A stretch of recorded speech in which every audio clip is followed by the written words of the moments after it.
I too want to add my thanks to you who have prepared to teach all of us.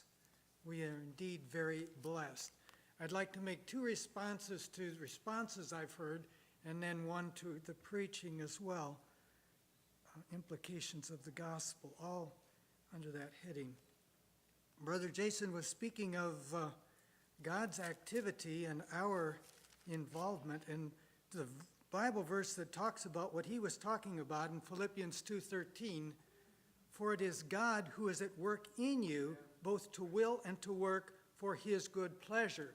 So as we get these impulses to do things that honor God, that's God working. And there is grace from him in the doing of them. And I'd like to jump on what Brother Tony had to say. Sometimes we're a little bit afraid to do something if the Spirit of God is prompting you to. I remember once knocking on a dormitory door, and I was afraid. I was going to talk to him about Jesus, and I'm scared of what this guy's going to. The Lord brought to my mind something I had memorized. The fear of man brings a snare, but he who trusts in the Lord will be exalted. That encouraged me, so I knocked on the door, and I went in, and we talked, and God erased the fear, and we had a wonderful time. He didn't get converted then, but he also was not defensive. He listened. And so, whatever the situation, there is grace from God, and if we have fear that doesn't come to you from God, lift it up, get rid of it, and then go on.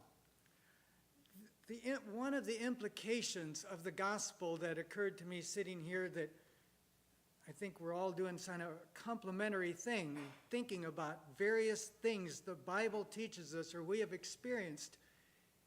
One, as many as are the promises of God in him, in Christ, they are yes.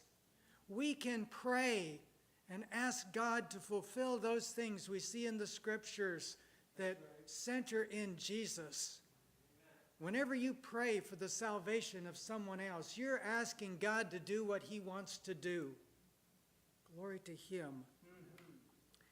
And the other,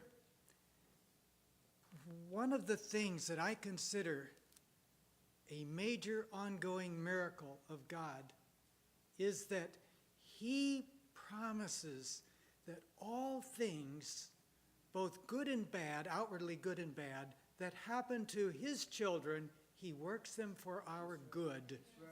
That is not a promise extended to the unbelieving, but it is extended to those whose trust is in Christ. And so many bad things, sad things, hard things come our way. But we have the promise that God is causing them to work for good.